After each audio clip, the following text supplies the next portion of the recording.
Welcome back to a brand new episode of No Truths Barred, the best up-and-coming podcast on the internet, and I'm your host, Hoyka Timmons. And if you've missed any of the previous 66 episodes, you can find those episodes on YouTube, Spotify, SoundCloud, Google Podcasts, Spreaker. It's another website I'm on as well. And you can go there and find all of the previous episodes. And also, I'll be remiss if I don't take the time to thank everybody who's contributed a piece of constructive criticism, support, shared a piece of content. I deeply, deeply thank you. And today's episode is episode 67, The Collective. And I'm deeply honored and humbled because I have the best podcast in the UK on today as guests. If you have not followed them, make sure that you do. I have none other than the Truu Talk podcast team. So I'm going to be quiet and I'm going to let them introduce themselves. I'm going to start with my man, DJ Sticky Fingers. What's going on? Introduce yourself to the people.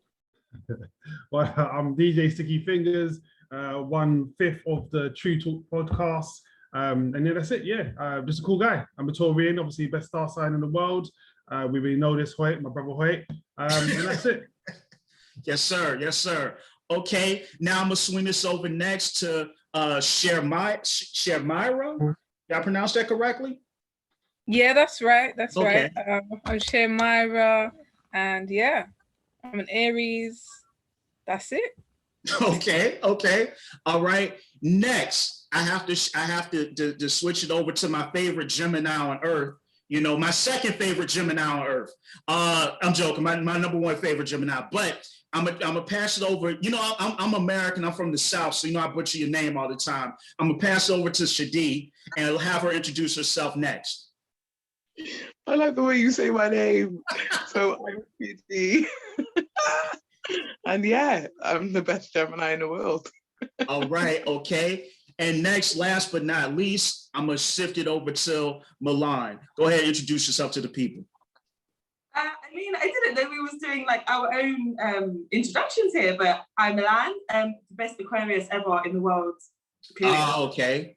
Well, look, listen, my mom is an Aquarius, so big up to you. So, you know, that's really cool. So, real quick, just tell the people, I guess, Sticky, you can handle this. Just tell the people how they can follow you, and then we'll have you announce it again at the end of the podcast. So for those of you who don't know, again, we do our Truu Talk podcast. There is another member actually who will be joining us shortly, hopefully, a fifth member. But yeah, if you haven't already, make sure you follow us on Instagram and on YouTube as well. Just type in Truu Talk podcast. It's actually TRUUU, okay? Talk podcast, all right? So make sure you check us out on there, right? And yeah, we do it every single week, every Wednesday from 10 o'clock. We have, you know, 2 topics. We have a serious topic, we have a fun topic. We even have like our own, what we call agony art in the middle. We do Arts Milan, and we actually end it with Words of Wisdom by Cher as well. So that's kind of what we do each and every week. Okay, great. So look, to jump into this episode, I was racking my brain up. I'm like, what can we converse about that we both can relate to on both sides of the Atlantic?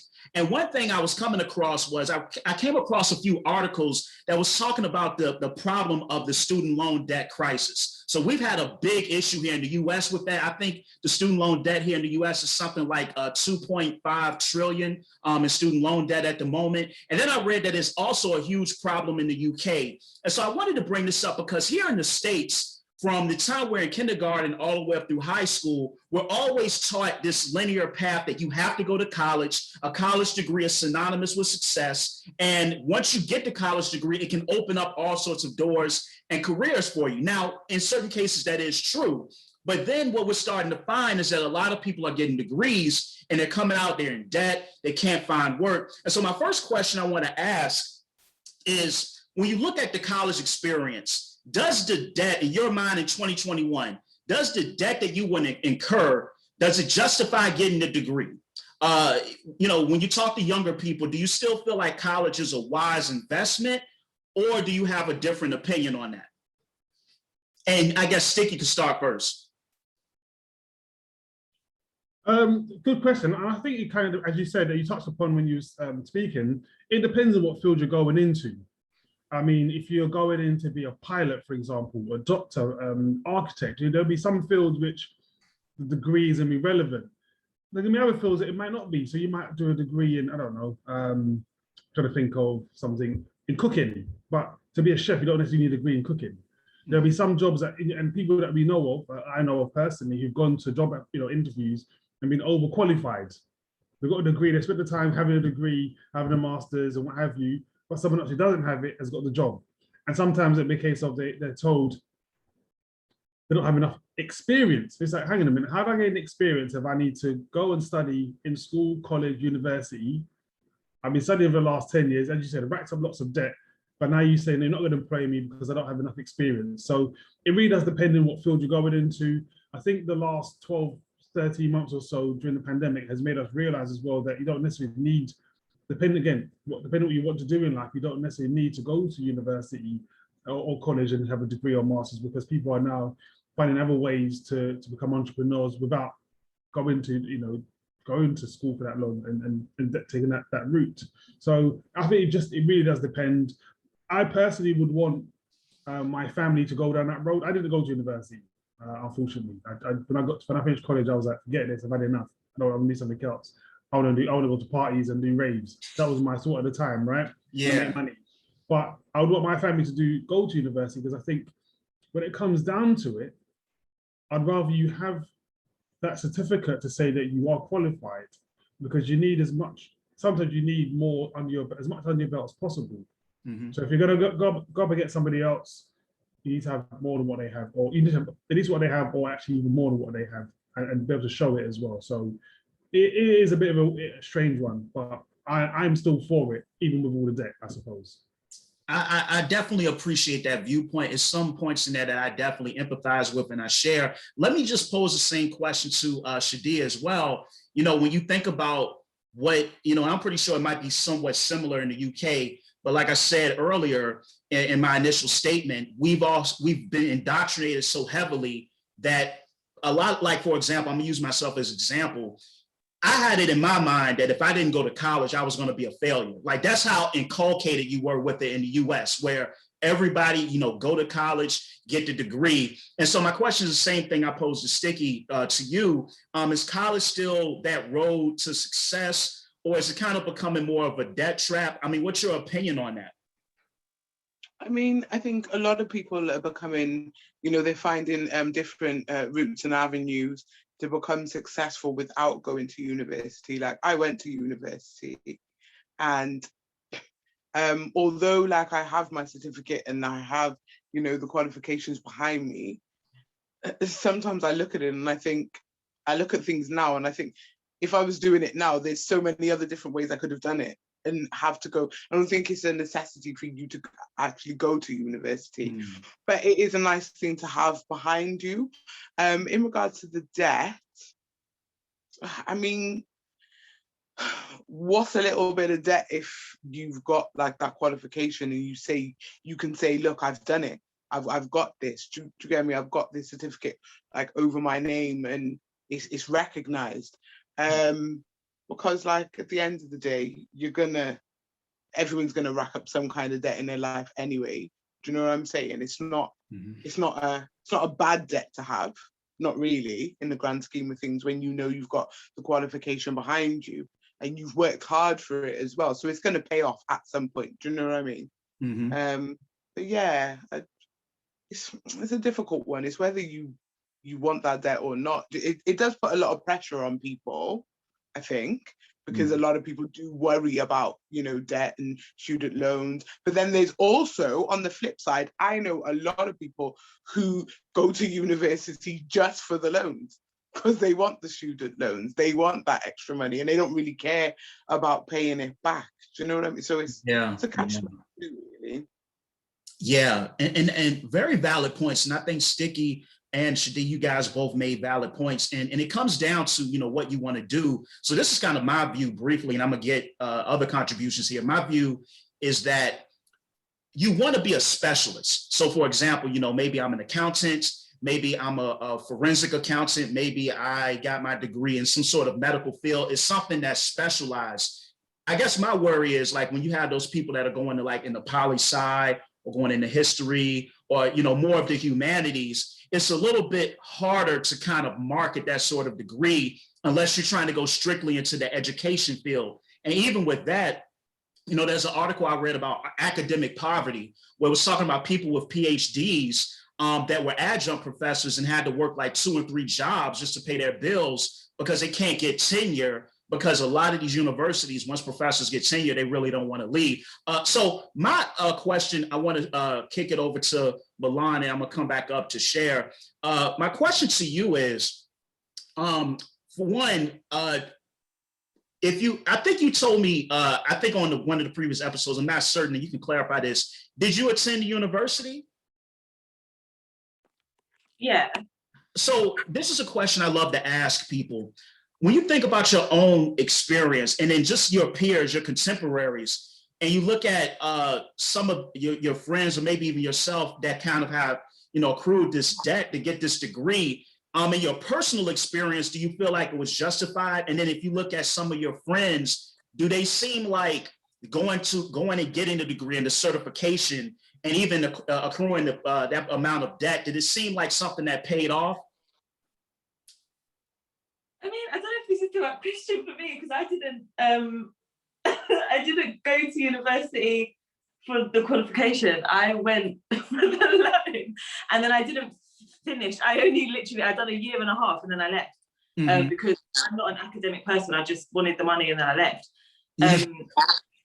So for me, and the job I'm in now, only recently. So obviously, I went to college. I mean, I went to uni.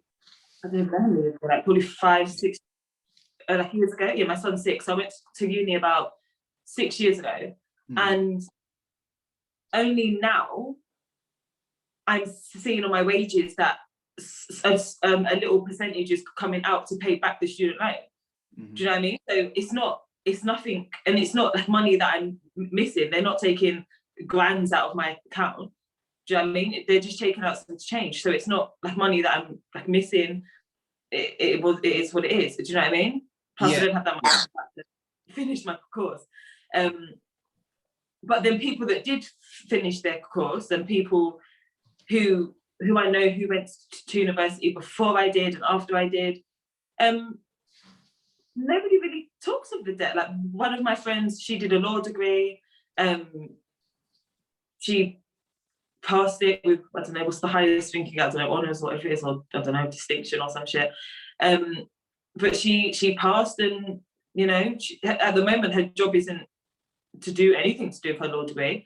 But she does want to change her field. But again, the debt is not something that she worries about. It's not something that we talk about in the UK. Well, like in the people that I hang around with, it's not something that we discuss. It's just, if it comes out, it's just another direct debit. Do you know what I mean? It's nothing that drastic where we're like, oh my God, there's not a deadline to when we need to pay it back. It's not like, oh my God, by the time I'm 35, I need to pay back all this money. Like, no, it just comes out of your account as and when. Do you know what I mean?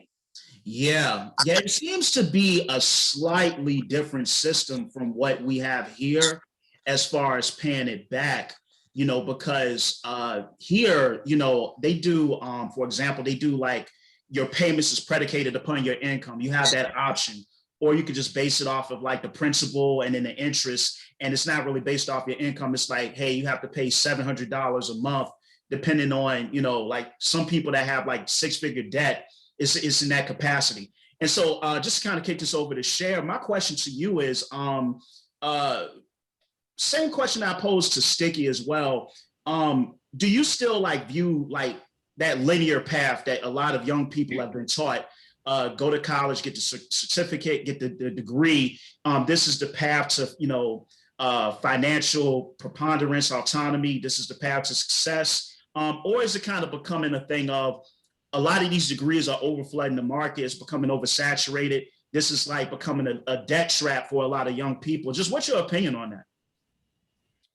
I think it just depends how bad you want it, and, on your own personal journey as well. Like what kind of route you want to go down. Do you want to go down the business route straight away, or do you want to go into education? I think it just depends, really. For me personally, I went to uni, and I do think in a way that kind of helped some certain things. But on the other hand as well, I feel like you know, it wasn't necessarily needed, Mhm. but it was a good experience, and I do think it was worth it. So yeah, I think it just depends on your own journey really, and where you want to go. If you do, you know, care about education like that, do you know what I mean? Like there's also home education, you know, you can educate yourself in different ways. So I think it just depends. Yeah, and it's great. It's a valid point that you mentioned that, because if you go on YouTube, I mean, anything you want to learn, whether it's about how to build business credit, whether it's about, you know, getting into real estate, wholesaling, etc., anything you want to learn, it's on YouTube. And I think one of the things we've seen over the past year, I'm not going to say the C word or the P word on this episode, but one thing that this past year has taught us, and with a lot of college students, they're like, hey, I'm going to this university and I'm paying all of this in tuition, but I can go online and get all of this for free. And so I think it's starting to be a little bit of a shift there. And so another topic I kind of wanted to briefly touch on underneath this, considering the past year, because I talked to Sticky, he was like, don't say a certain word. so I'm going to really steer clear of that. One of the things here in the States is that a lot of people, as we're coming out of this situation, a lot of people are not going back to their jobs. People are doing freelancing. People are doing side gigs. People do not want that strict 9 to 5. I'm stuck in a cubicle day in and day out. And it's becoming so preponderant here that, you know, it's been on the news where a lot of places such as retail chains, they cannot find employees. They have a lot of new business, a lot of customers coming back since things are opening up, but they cannot find the people to do the work, because people are like, I can go online and learn a trade, build up a skill, and I can make just as much money or more than I was making here. So the question I want to pose to the room, anybody can take this. One, are you noticing that in the UK that it's kind of like this pushback against like the traditional 9 to 5 way of working and getting money? And then my second question after that is, in your opinion, do you feel that the whole 9 to 5 thing is eventually going to become an antiquated way of working? Like it will, because people are getting more into the gig economy, more into entrepreneurship, side hustles, that the way we've structured a workday will ultimately fall into, you know, becoming obsolete. And whoever want to tackle that can go ahead. So I definitely think it's going to become obsolete, because even me, like, since, you know, over the past year or whatever, I've reduced my working hours, working days. I'm doing more stuff from at home. I'm working on my own projects, and I just really don't want to work for anybody. I don't want to work in an establishment. It's not. It's just, I feel like it's just not a part of who I am anymore. I think throughout, you know, certain times and everything, people have actually dug quite deep. I think if you didn't dig quite deep into yourself or start thinking about who you are as a person and what it is that you want to do, I don't know what you were doing, because we had so much time to kind of reflect on who we are. And I just really, like, one of the things I really don't want to work for anybody. Yeah. And it's not because of, you know, I don't respect, like, I respect any business and anybody who's trying to do something, especially the field that I work in. You know, I'm a nursery teacher, and I respect that. Do you get me? I love my job, but it's just like, when you're working for somebody, you're building their dream, you're building their vision. And I think if you can put that time and energy into your own business and your own, you know, even if you just got your little side hustles or whatever, if you're doing it with passion, then I just think there's no need to really eventually work, you know, you could just work for yourself. Yeah. You don't necessarily have to work for anyone else. And I think a lot of people have adopted that same mindset as well, because a lot of people that I speak to, they're like, I just don't want to go to work. Oh, I can't stand work or work. Yeah. It's not, it doesn't mean that. I just think it's just people are tuning in now, so they're focusing on the negatives at the workplace, and it's just becoming more it's just more apparent when they're there, whereas before they wouldn't have batted the eyelid because it's just something you put up with. But now we realize, because there's so many means to making money, so many different ways of working from home, you actually don't have to go to an establishment to work for somebody. So yeah, that's my views on that. Yeah. Anyone else want to take a stab at that? Yeah, I'm kind of 50-50 what Chidi said there. So I kind of think that I think the 9 to 5 will eventually become obsolete, but I actually think that it might actually be a detriment to us in some sense, because I think what's going to happen is that people are going to start working earlier and start work earlier and start finishing work later as well. Because the reason why I say that might happen is because if you think about the workforce traditionally, people work in an office, office block, what have you, pre 2019, 2020, sorry, forgive me, not as many people worked from home. Like people might try to work from home, or depending on what sort of company you work for, you might be able to work home 1 day a week and things like that. You know, a lot of companies were kind of against people working from home. 2019 happened, everything went upside down, everyone's working from home. When things get reopened, there's gonna be so many people still working from home. And when I spoke to like clients and business owners, they say to me, oh, they've been a lot more profitable during this period with their 9 to 5 staff, because again, there's less costs about being in the office, obviously the office overheads, and there's more productivity. Instead of me traveling from 8 o'clock to 9 o'clock on the train, I might start work at 8 o'clock instead because I'm not traveling. And that's why I say that in some sense, it may work against us to a degree, not necessarily against us, but give us a bit more flexibility, as I said. Instead of me traveling from 8 till 9, I might log on at 8:30, as opposed to me getting to work at 10 to 9, logging at 9 o'clock. Yeah. Where I might finish at 5:30, I might say, oh, you know what, it's 7 o'clock. Let me quickly check my emails. You see what I mean? And you might stay on for another half an hour. So I think that there'll be more flexibility, I suppose, for working hours. Then a lot more people working from home because they'll have the flexibility to do so. In the last 12 months, companies have given staff the means and tools to be able to do so. And then there'll be a case of, well, come in once a week for team meeting, or come in twice a week just to see the team, and then the rest of the week you work from home. So that's how I see it at the moment, personally.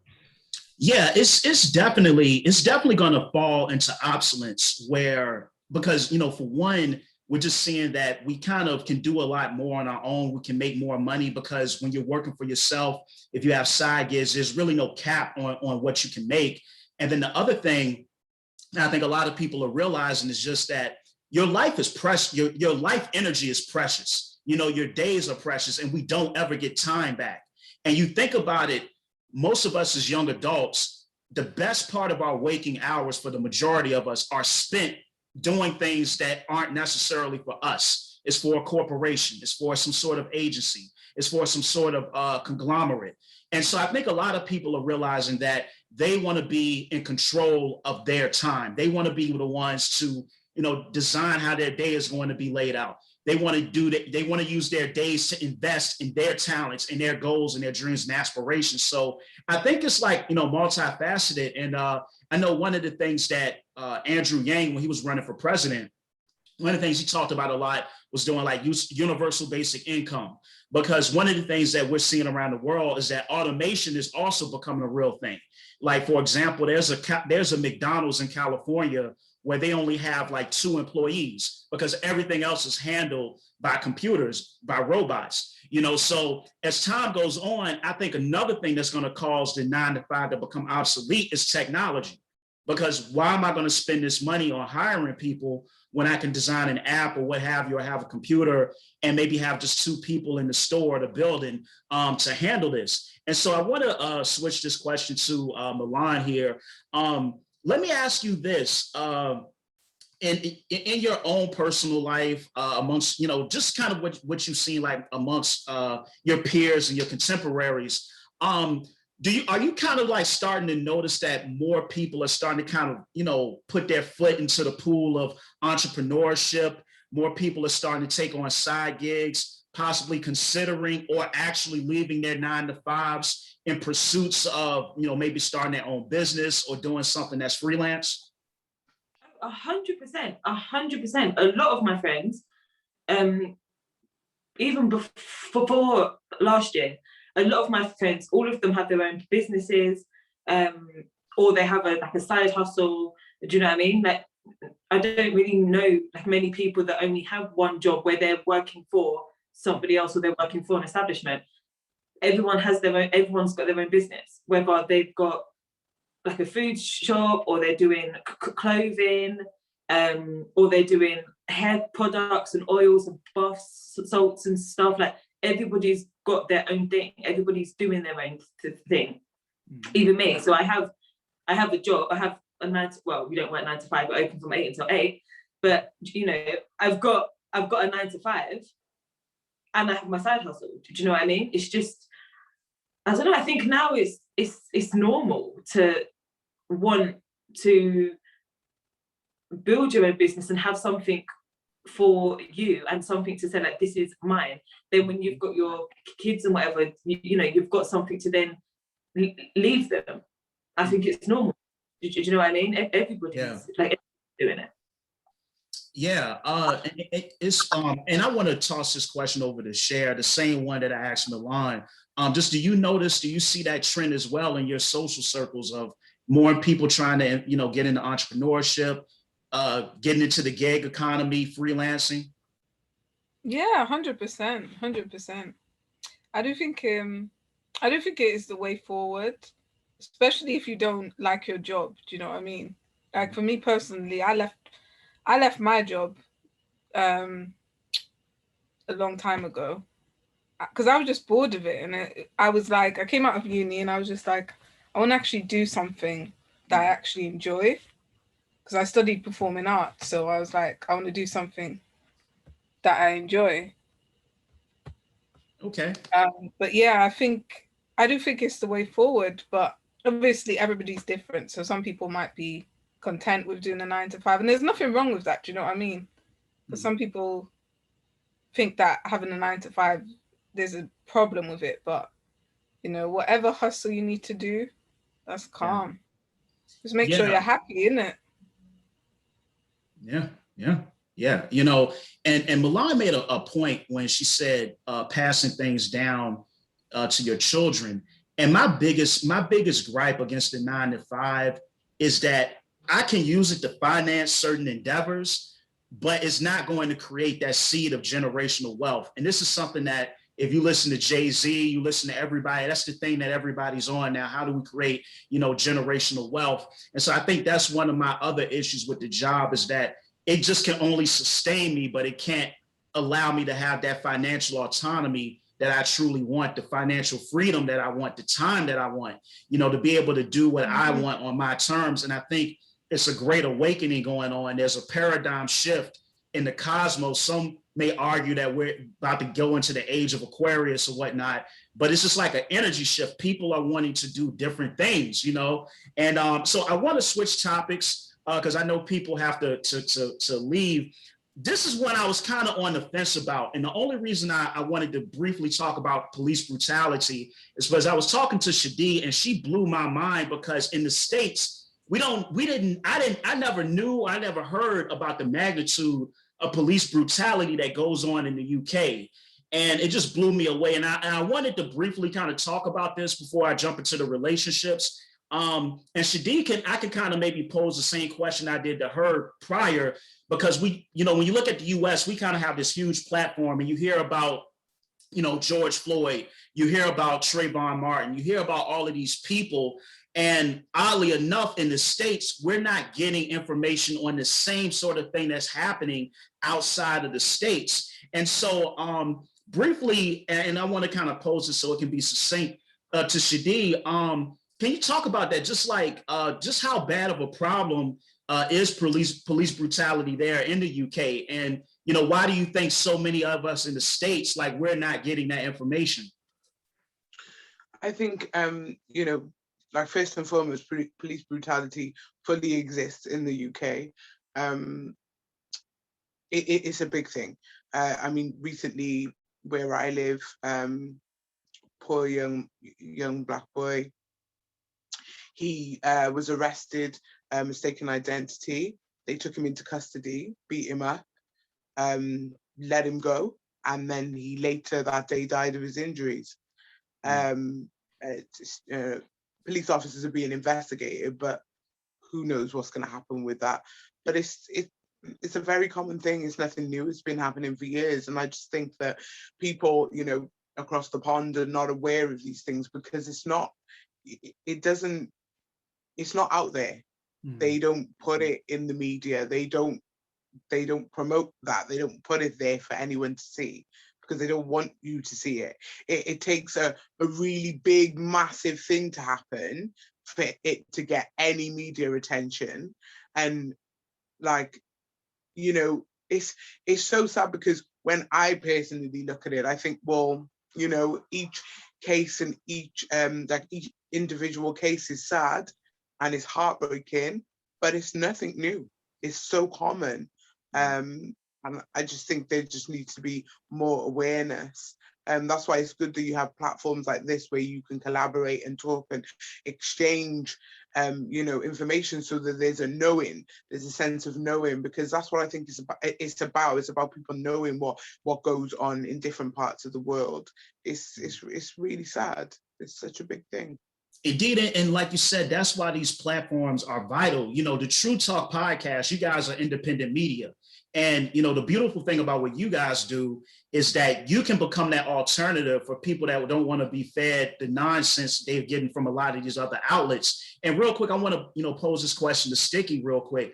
Me as a Black man here in the States, I've had some bad encounters with the police, you know, and, you know, I'm not going to go into them here because it's going to take up too much time, but I've had at least in my life, maybe 2 bad encounters with police, and it was definitely a form of police brutality. I've seen friends, you know, unjustly harassed by police, you know, and even in Richmond, where I'm from, you've heard rumors and tales of police officers planting drugs on young men just to arrest them. And so I want to ask you, just give me your opinion, your brief opinion on police brutality in the UK. And then also want to ask you, just as a Black man being in the UK, have you experienced any bad encounters with the police? So your first question about the police brutality in the UK, I think the reason why, I think to your original question, why it's not seen as much in the US, I think, well, there's several reasons. One, the UK is much smaller than the US. Secondly, police officers don't standardly carry guns in the UK.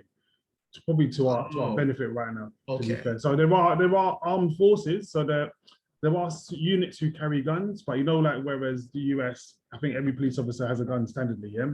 But it's not the same in the UK. Every police officer doesn't have a gun, thankfully, because I think more of us would be shocked, to be fair. Call a spade, right? Yeah. In terms of my own experiences, I haven't personally had any police brutality towards me, but I know people who have for no reason. I've been stopped and harassed by police, yeah. And I've reached an age now where police don't bother me anymore in the sense that they're not even on my radar. That you know, you're over there, you're doing your thing. But I remember being, you know, I remember driving around, being stopped and searched. I think, what are you stopping searching me for? Or going, to give you an example, my friend and I and my younger brother, so my younger brother was almost 10 years younger than me. So he would have been around 13 and I'd have been around 23. We're going to Notting Hill Carnival, right? So Notting Hill Carnival, for those who don't know, I think it's Europe's biggest street party. It happens over bank holiday weekend in August. Well, it hasn't happened this not happening this year, it happened last year, but it's the biggest street party in Europe, has about 2 million people every year, right? So we're going to the carnival, Notting Hill Carnival, get stopped. Police officer telling me, oh, the reason we're stopping you is under section, and the reason some section to me. What do I know about this section, first of all? What section is, you might as well tell me I'm stopping you for ABC, because that's all it means to me, innit? You tell me section 1822 P54 means nothing to me. But really, my thought process was, well, if I wasn't Black and my brother wasn't Black, again, he was about 13, maybe a bit younger, and we weren't Black, would you stop me under the same section? Probably not. So you have those sort of minds, you know, those sort of things go, you know, play through your mind. You're thinking, you stopped me for what reason? What reason other than being a young Black man have you stopped me? Did you see me acting strange, or did you see me walking from place A going to place B? And you just thought it was a good idea to stop us and to tell me that you're stopping me under some section that I've never heard of. So that's my views on it personally. Yeah, I just felt like, you know, I learned a lot from our conversation about police brutality. And hopefully when people see this episode, one, I want people to get the understanding that this racism and police brutality is ubiquitous, you know, not just here in the US, but we're seeing it over, you know, in the UK and other parts of the world as well. And so it addresses the problem of how, you know, one of the first well, the first P words is racism across the globe, and we're experiencing it in different capacities. And so I want to toss this to Milan or share, you know, if you have like just your own opinions real quick on police brutality in the UK, you know, what you think about it. Do you have anybody that you know personally that have dealt with issues with the police? And either one of you guys could take that. Yeah, 100%, 100%. It's so common over here. Obviously, probably not on the scale of America because guns are legal there, but you know, it's still going on, and it's still a big problem. Do you know what I mean? I feel maybe it's more brushed under the carpet as well because, you know, police don't. Well, they do carry guns sometimes, but they obviously guns are not legal, so it's a whole different story. But yeah, it is a big issue, and I know a lot of people that have, you know, had a lot of issues with the police. So yeah. Yeah, yeah. Deep And, one. yeah, definitely. And you know, I'm glad that you guys provided your perspective. And if you're listening to this, when you do listen to this, definitely I hope that you know you take away something from it. That's why I wanted to put that out there. So I want to jump into what I consider is going to be a real fun discussion. Relationships. I read a few articles recently that was talking about the fact that in the United States, 2021 makes like the 7th consistent year that marriage rates have just declined like dramatically. Like people are not getting married. And also it came to my attention just through my own research that it's an issue over in the UK as well. And it seems like a lot of people, younger people, aren't getting married. So just to kind of kick this off to the room, like what do you think is going on that's causing people in their 30s and 20s, or some of the things, it's probably not one thing, some of the things that could possibly making people avoid marriage, putting it on the back burner, not really being too enthusiastic about it? Like, what do you think are some things that could be contributing to this decline in these marriage rates? I think, I think one thing is ego. I think ego has a lot to do with people not getting married. You've got women out here who just think they're too nice and they're demanding and they want this and they want that. And, you know, and then you've got men who are like, oh, but what do you bring to the table? And it's just, there's just so much ego and not enough soul connections and soul relationships out there. I think a lot of people have forgotten the values of a relationship and what you need to sustain a beautiful relationship. I think a lot of things it's about what you have. I think people have become a lot more materialistic also as well. So it's about what you have, how much money you making, what can you buy me, how big's your house, what car do you drive? It's all those things. It's just, I don't know. It's this generation personally is just way too much for me. I don't understand it. I don't want to understand it either. But yeah, I think there's just a lot of demands out there, and with demand comes ego, and that's all it is. Do you think the problem is that women have become extremely difficult? I'm playing. No, I think no, I do. No, I agree with you. I do believe women have become extremely difficult, but that's because men can't match up. Ooh. They can't match the energy. They can't. A woman, like, women are powerful. They're powerful beings. You know, naturally anyway.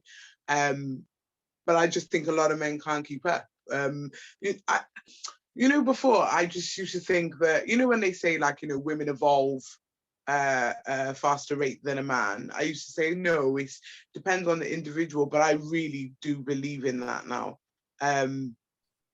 Like, you know, through my life experiences and just through seeing the experiences of other, you know, females around me, it takes a long time for a man to actually evolve into his higher self and be able to give the woman the respect and the love that not just what she deserves, but what the, you know, what he's capable of giving. Like I'll use my own mum as an example. My mum, she was in a relationship with a guy, God, over 15 years ago, like over 15 years ago. And then they parted and whatever. And it's only now my mum is like 50, she's 59, and her partner's 57. And now, in the past 2 years, they've connected back together and they're together. They, you know, engaged, happy. But it took my man all those years to evolve into a more mature, better version of himself in order for them to be together. It's a beautiful thing, but at the same time, that's long. Do you know what I'm saying? That for some people, that's long. Things will always happen when they're supposed to, but it's crazy how it took him all that time for him to say. He contacted my mum and he said, "Do you know what? I wasn't the correct version of myself at that time." And it's good that he accepted accountability, but at the same time, you just missed out on how many years for what? Do you know what I mean? To end up with the same person that you fell in love with way back then. Yeah, the time wasn't right, but that's because of you, not because of who she was. So I do think that men just can't sometimes in certain situations, they can't match up. And I feel like the woman's energy is way too much for him, especially with, you know, like with my mum again, I use her as an example because I admire her as a woman and she's such a loving and giving person. She's so nice and understanding. And I think a lot of men can't deal with that, especially if they're not used to it. They don't understand how a woman can be so attentive and so nurturing and so kind and nice. They don't understand it because they're not used to it. So they abuse it. And then when it's gone, they miss it. And their relationship is a classic case of that. But then there are men out there who are ready and they are, you know, willing to give that energy to a woman, but then the woman's not ready because she's, again, in her immature and evolved state, chasing bullshit, all about materialistic things, all about, you know, treat me this way, I want you to treat me that way, treat me nice, treat me like a little princess. Do you know what I mean? That's all long. At the end of the day, when you know yourself and you're evolved to a level which puts you in alignment with what you deserve and what you should have, then it comes naturally. But a lot of people are just not aligned in this generation, in this day and age. Wow, and very wise and astute viewpoint. Thank you for the wisdom. I see Cher over there. She was nodding her head heavy. She was like, "Yeah, agreeing." So I'm gonna pass it over to you. What's your opinion? Like, what's your perspective on this issue? I think this new generation is just different. It's a whole different ball game, and I feel like men and women a lot of the time have kind of switched roles in a way. So they feel like they can't be too feminine or they can't be too masculine, when really, you know, you need a balance to make the relationship work. That's what people are forgetting. And I think, like Chidi was saying as well, a lot of people are stuck in their ego. So they're not connecting to themselves how they need to. And if you're not connected to yourself, you're not going to be able to connect to anybody else. Do you know what I mean? So I just think it's important for people to be able to focus on themselves first and, you know, love themselves properly in order for a relationship to work. Otherwise, it's not gonna evolve and it's not gonna align properly. I do think that a lot of the time as well, in relationships, maybe men should be able to express themselves more emotionally, and women should maybe just not be too emotional, do you know what I mean, with it. So I think having balance when it comes to certain things is really important. And yeah, I'm very old school. So for me, I like an old school gentleman, but there's not many around these days. So let me kick this over to Sticky and then down to Milan. Sticky, provide your Taurus-oriented wisdom on why we're seeing such difficulty in these marriage rates dropping. Like, what are some of the variables you think that might be contributing to that? So, good question. I think part of what Chidi was saying, I agreed with lots of what Chidi was saying actually. In terms of people being materialistic and the new generation. I don't necessarily agree with the part when Chidi said that men are not necessarily ready for and so forth. I don't necessarily agree with that part, but again, everyone's views are different, right? But I think another factor is religion. And the reason why I say religion, if you think back to, so I'm second generation English, British, right? So my parents were born in Britain, my grandparents were born in the Caribbean, or some people say the West Indies, right? Yep. But their generation, they were quite religious. The generations before them were quite religious. You got married at quite a young age. Like you often hear some older people are so alive, they say, "Oh, I got married when I was 21." You're like, 21? At 21, what was I doing? I was going clubbing and whatever else, you know what I mean? Going Ayanapa, drinking my life away. And I don't even drink, but taking shots, you see what I mean? So, and you can say it's culture, but I think religion played a big part in that because, you met someone, you got married. And again, I think a lot of that stemmed from religion because that generation, a lot of them went to church every week religiously. They might say the Bible said, when you meet someone, 6 before marriage, you're going to get married. Again, 6 before marriage, that is a big thing in certain cultures, still is to this day. But more so back in the day because there were more people who were religious. So I think religion plays a big part in it because it meant that, people had to get married, got married at a young age. And where it was maybe frowned upon for people to get divorced, they stayed together. So it seemed like, there was the divorce rate was lower because, because they got married and stayed together, even if they were unhappy, living in separate parts of the house, but they still stayed together and stayed married. So it seemed like, that marriage was the way. And again, as we get older and we evolve, and I think, again, Chidi alluded to it as well, and actually Chidi said, that's the part I definitely agree with, that we become more materialistic and we want different things and we want to explore and we want different partners and this, that, and the other. And some people just don't want to get married, they just don't believe in it. So I think I would say, aside from what Chidi said, I think religion is also a big factor as to why marriage rates are not as high as they once were. Also, again, I think the last 12 months, you've not been able to go to a wedding anyway. But other than that, yeah. So yeah, that's my views. Definitely. Very, very great points from everyone so far. Milan, so tell me, what's your opinion? What do you think is contributing to this decline in marriage rates?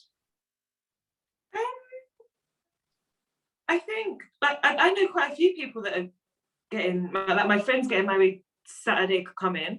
My manager's getting married in a couple of months. So there are still people in our age bracket and group who are getting married. I think that it's dropped, one, because it's not I would rather have my kids first and have my career sorted and then think about marriage. Do you know what I mean? I wouldn't, me personally, I wouldn't want to do it the other way around. I wouldn't want marriage, kids, and then a career, or marriage, career, and kids. Do you know what I mean? Marriage is something that's not, I believe in it, but it's not like a right now thing. It's not in my 5-year plan or my 10-year plan. Like marriage is still something that I want to do, but there's no set date on it. There's not by the time I'm 30, I need to be married. No, it's just whenever it happens, it happens. And I feel like quite a lot of people are like that now. Marriage is just one of those things that if it happens, it happens. If it doesn't, it doesn't. Do you know what I mean? We've got other things to be doing. But then with a younger generation, literally, Cher said, they're just different. They are different in literally everything they do. And I don't know, now, kids that are 11, 12, 13 are looking like some big 25-year-old woman. They go into school, they have their nails done. They've got their lashes done. They've got weave. I didn't even know what weave was when I was in school. Do you know what I mean? Let alone having I used to have my nails done, but it wasn't a regular thing. And it wasn't until I was probably in year 10 that I started getting them done. Do you know what I mean? Kids are coming from year 6 into year 7, going into high school with like nails, eyelash extensions, makeup. Like, it's mad. They've all contoured, and it's crazy. Do you know what I mean? Like, they're not their values, but what they're about is just different. Do you know what I mean? And then I don't know whether it's because whether their parents, I don't know, because my mum would never have allowed me to walk out the house contoured up with lashes, nails. Like, my mum would have been like, where do you think you're going? Do you know what I mean? Like, you better get your ass upstairs, get changed, think about your life, and get back out. Do you know what I mean? I don't know if their parents or their parents' generation have the same views as our parents. Do you know what I mean? And I also think like music and social media also has an influence and an effect on it. Because when I was growing up, you know, like my parents, well, my mum, you know, was listening to Lovers and, you know, like proper R&B, and in the songs it was talking about, like, you know, like making love and being married and having a partner and all of this. Obviously there were songs that was talking about other shit, but do you know what I mean? Like, most of the songs, especially like on the radio and stuff, that's what it was. Where now, well, you're just hearing about, I don't know, dagger this, dagger that, get bare girls, like, what's it called, like a city girl and all of this stuff. And do you know what I mean? Like, go and be at home because that's okay. Do you know what I mean? Mm-hmm. Yeah. Wow. Brilliant points. So I want to put something out here really, really quick. We're talking about how things are changing. There's different social dynamics. One of the things that I've heard people say is that it's financial issues. It comes down to finances. So I have 2 questions. The question I'm gonna pose to Sticky, because we think about gender roles and how things are being reversed. To Sticky, could you marry a woman that made significantly more than you where she's the breadwinner of the household? And then to the ladies, I want to ask you, let's say you met the perfect guy, like he was a gentleman, he was attracted to you, he was just nice, your family loved him, but he was like the fry cook at McDonald's. But aside from that, every other thing on your checklist he has. He has like 9 things out of 10 that you want, but he just happens to be the fry cook at McDonald's. So first, I'm gonna toss it to Sticky because I know he gotta go soon. How would you feel about marrying a woman where she made maybe twice or 3 times what you did, but, you know, great woman, y'all get along, everything is right. It's just that in this case, she would be the breadwinner. How would you accept that? Oh yeah, I'll say this. You make it like a bad thing. That's a good thing. You know what I mean? Like, what? No, it's the male ego though. The male ego is like, I'm supposed to be the head. I'm supposed to be in control of this thing. Nah. You gonna make more money. Better for us. You know what? How to say it? It's better for us. It comes down to it. It's better for us. Mm-hmm.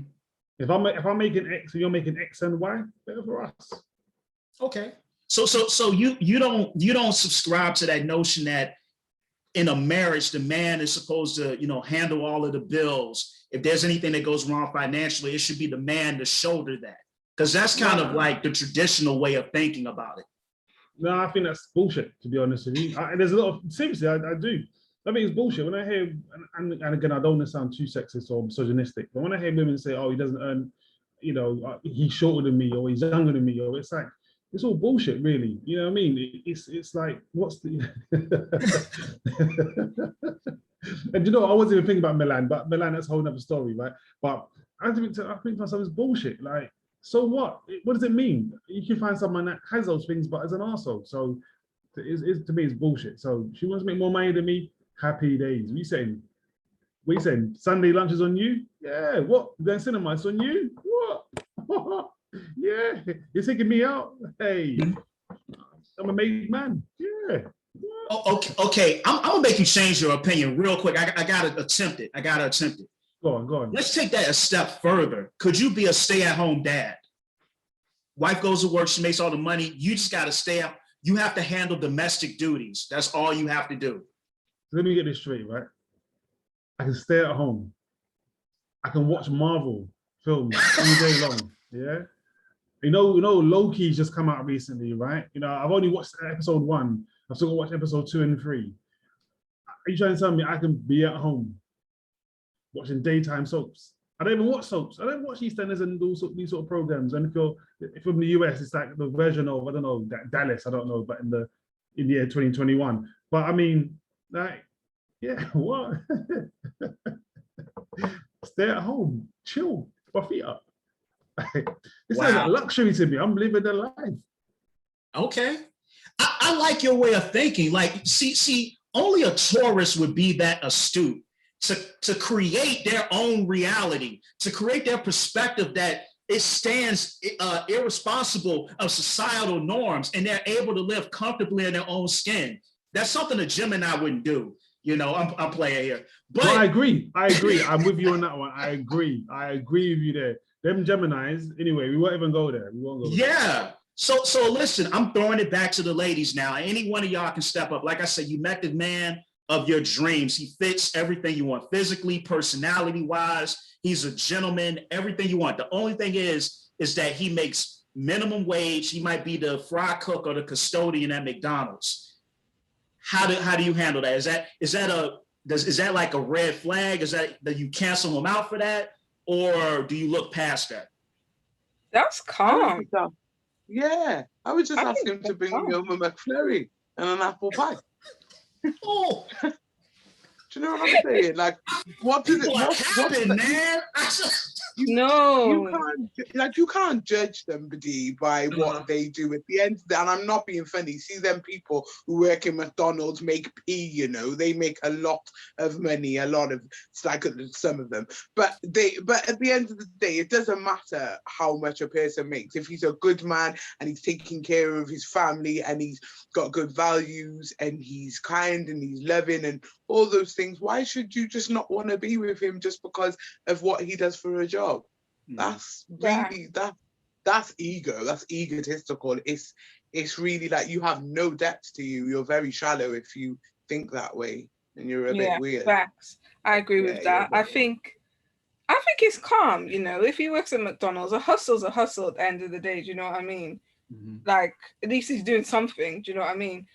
The only thing I'd say is that he has to at least have some ambition. Do you know what I mean? Like, his life goal can't be to just stay at McDonald's for the rest of his life. For me personally, anyway, just because I like a man with ambition. So for him to just be like, yeah, I'm comfortable with just McDonald's being my life goal, I'm not really feeling that. But at the same time, if that's his hustle, that's calm. I don't care about how much you make, but it's just the mindset.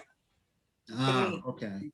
Yeah. I agree with that. Yeah, you've got to have ambition, definitely. Like, you can't want to stay there forever and ever. Amen. That's a bit dead. Okay. But I do want a Big Mac meal though. Big Mac. Okay. Milan, you were kind of quiet down there. What's your opinion? No, guy. Oh, so you agree? I agree 100%. All I'm hearing is he has a job. Well done. Great. Absolutely. That's perfect. You've got a job. Like, you said he's got 9, he's got all of the 9, and then the 10th is that he works in Macadie. Okay, you work. You've got all 10. I don't understand what's missing. Do you know what I mean? I don't get it. You're not telling me that this guy is still, like, living at home with his mum. Mm-hmm. Like, he's financing some big events that he can't really afford. His mattress is stained on the floor, and he doesn't have a job. But he's a trapper. Do you know what I mean? You're telling me that this guy has a job. All right, cool, sweet, we can work with that. Do you know what I mean? Like, I don't get it. I don't get it. And literally, Sticky's sounding like the perfect man right now. He would want to be the stay-at-home dad. Like, we all know that Sticky's good at taking out the bins, so we know that is TikTok. Do you know what I mean? Like, Sticky's sounding like the perfect guy right now. I just know that he does a lot of flirting with people, and that's not on my radar. Do you know what I mean? So. Well, when Taurus is flirt, we're just trying to understand people. That's what that is. It's technically not flirting. That's really. Don't try it, Hoy. That's really what that is. Don't try it, Hoy. I'm just trying to help you guys. You know how you Taurus move. But okay. And listen, I want to put this out there to the people that listen to this. People that know me personally, I do not judge anybody on their occupation, because we're all contributing to the economy. We all are, we all are on our different paths. So I don't believe that you should be shallow enough to judge somebody on their occupation. But this is something, the reason I brought that up, I have heard many people say, I cannot work, or I cannot be with a man that makes less than this amount. Or, there have been women, for example, we've seen with, have you guys been keeping up with the Kevin Samuels guy? Like some of those videos he puts out, he has women that call in, they're like, hey, I make $60,000 a year. He has to match me or make more than I make. So I appreciate you guys' perspective, but I think a huge portion of the population are looking at it like, you have to match my income. And if you don't, I'm not really open to entertaining a relationship with you. And so to Shadi's point earlier, I think that's a big issue, because I think, you got to look at ambition, where people are trying to go. And sometimes you can miss out on a really great person if you're just going to, discount someone because they're not in your same tax bracket. Yeah, I agree with that 100%. Yeah, and so I guess the other thing that I wanted to kind of briefly touch on with the marriage rate thing, how do you feel about that whole concept of I'm meeting one person, and it could tie into the religion as well. I'm meeting one person, they're meeting me, and we're together forever. Now, let me tell you this. This is a weird perspective that I have. I think we should treat marriage like NBA contracts. So we get married, we have a contract, we have a 7-year term, and at the end of our 7 years, we go to a lawyer, we go to the court, and we're like, hey, I'm not feeling this no more, and then we get out of the contract. I think that we should have, every few years, we have a contract of our marriage, and once that comes up, we're like, hey, I ain't really feeling this no more. I think I want out. So that's just me. I know I sound like an asshole. I can't compute spending 50 years with one woman. And I'm not advocating infidelity or anything like that. I'm just saying it just weirds me out to spend decades of my life with the same person. And I know I just turned off a whole lot of people when they hear this. But what do you think about that whole concept? Is that something that you think is a beautiful thing, to meet one person and that's your life mate until you guys get old and gray? Well, I'll tell you what, I asked about the thing about the NBA contract. I don't think that would really work, because nobody spoke about how marriage rates are low. It would be even worse, isn't it? Because you have people getting married and divorced, there's no tomorrow. So that just wouldn't really work, to be fair. I think in its simplest form. I'm sure that's my opinion on that one. Yeah, it's yeah, I mean, I think in all honesty, like my grandparents, they were married. I think they were married for like maybe 40 years or something like that until my grandfather died, so I don't know if I really see people in our age group doing that. It just seems like that concept of I'm with this person and we're going to be together for life. It almost feels like, it's becoming kind of like an antiquated concept almost, because even the people that I know that have gotten married, all of them have gotten divorced.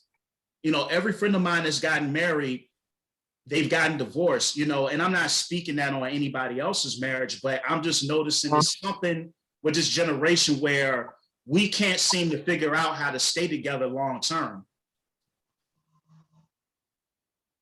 I mean, you'd have to then change your whole vows, because you can't be saying till death do us part and then in 7 years' time coming to sit down and going, actually, I don't want to do this anymore. Because why are you in something? Why are you getting married if you then want out? Just don't get married. Just go and don't hang up your jacket. Keep it on, wear it with pride, and go and be. I don't know. Just go and do you. I don't understand why you would put yourself into a commitment that you don't really want to be in the first place. Do you know what I mean? I don't understand it. You literally get married to get married once and that's done. Why do you want all these different rings? You're putting all this money into a wedding to do it every 7 years. It doesn't make sense. To me, that's just a waste of time. So how do we remedy the point, and every relationship hits this point, or I'm assuming marriages will too, where things just have become stale. It's uninteresting. It's just not. It's just you're not that invested anymore for whatever reason. And everyone has experienced that. If you've been in a relationship for a number of years, it's like you hit that point where it's just like, this is just kind of becoming a little dry. So so I guess another part of this conversation has to be, how do we kind of evolve to have that maturity to work through things to sustain marriages, if in fact we do decide to get married? How do we, and I guess like with younger people in our age and younger, what things do we have to do in order to ensure that if we decide to take that step, how do we begin to mature and make these things work?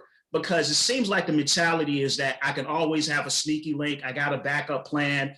I could get on a dating app and find X amount of people. It just seems like there's no incentive to be loyal and to try to work on a relationship in today's society. And, what's your opinion on that? I mean, is it like all of these external factors that's distracting us from really coming together and building sustainable relationships and marriages? And whoever want to take that can, take that.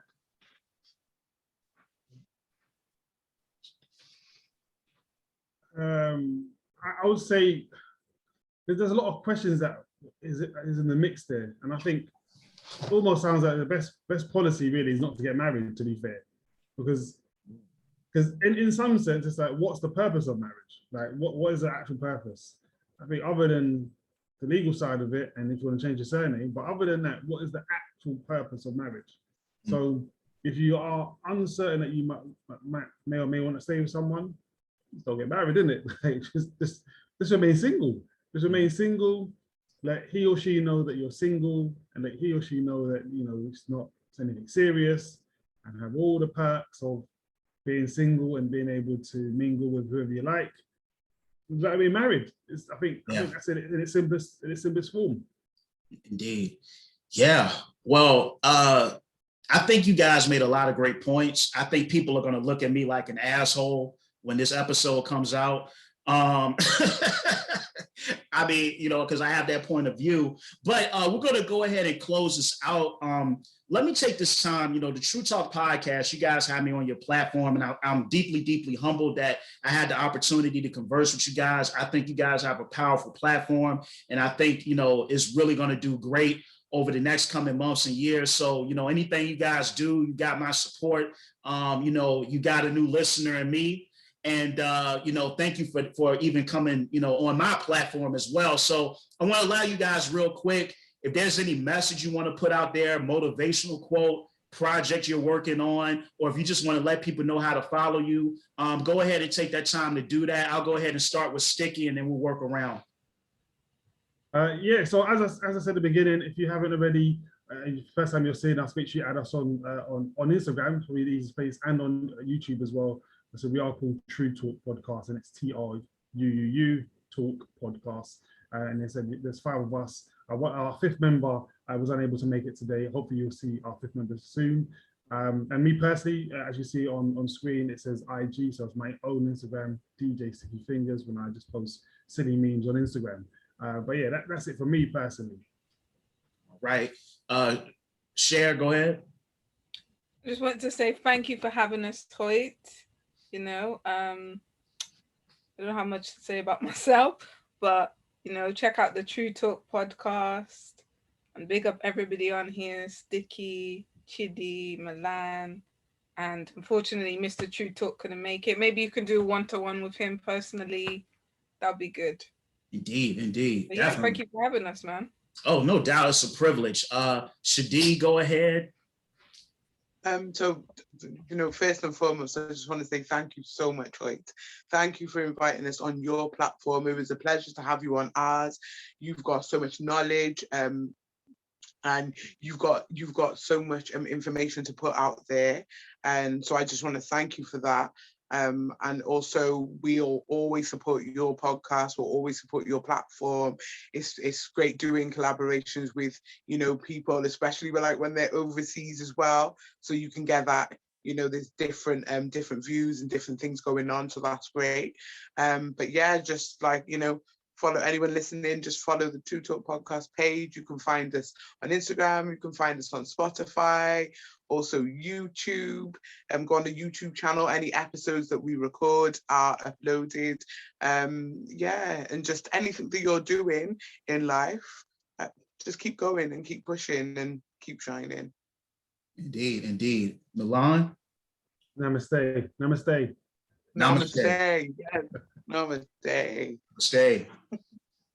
Again, just to follow on from what the rest of them have said, just to thank you for having us on your platform and in your podcast. You know, it wasn't a tit for tat thing. You came on ours and we've come on yours, and it's been a pleasure to be here. You know, you've got lots of knowledge, and it's good to have a different perspective on things, especially a perspective from in the US. Do you know what I mean? Obviously, all of us are from here in the UK.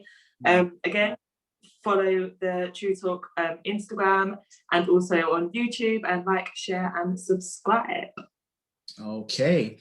And listen, I want to thank you guys once again. I know it's like 11 something over there in the UK, so I'm gonna let you guys get your sleep in. But thank you guys for coming on. I love your platform, and I definitely think you guys, your podcast is gonna take over the UK. You know, so if you're in the UK and you hear this, please follow the True Talk podcast. They have the best podcast. Check them out, follow them, and also make sure you're following the No Truths Barred podcast. Subscribe to the YouTube channel, which is No Truths Barred podcast. Make sure you follow me on Instagram, which is at Hoyt, HOYT_Kwaku, KWAKU _Timmons, TIMMONS. Also, make sure you're following my podcast page, which I'm not doing a lot with. I'm gonna pick up more with that over the summer. So it's _No Truths Barred podcast. Make sure you listen to me on Spotify, SoundCloud, Google Podcasts. I'm trying to get over to iTunes as well. But you know, I'm having some issues with Apple. But once again, thank you guys for coming on. And this has been episode 67 of No Truths Barred. Take care, much love. Until next time, peace.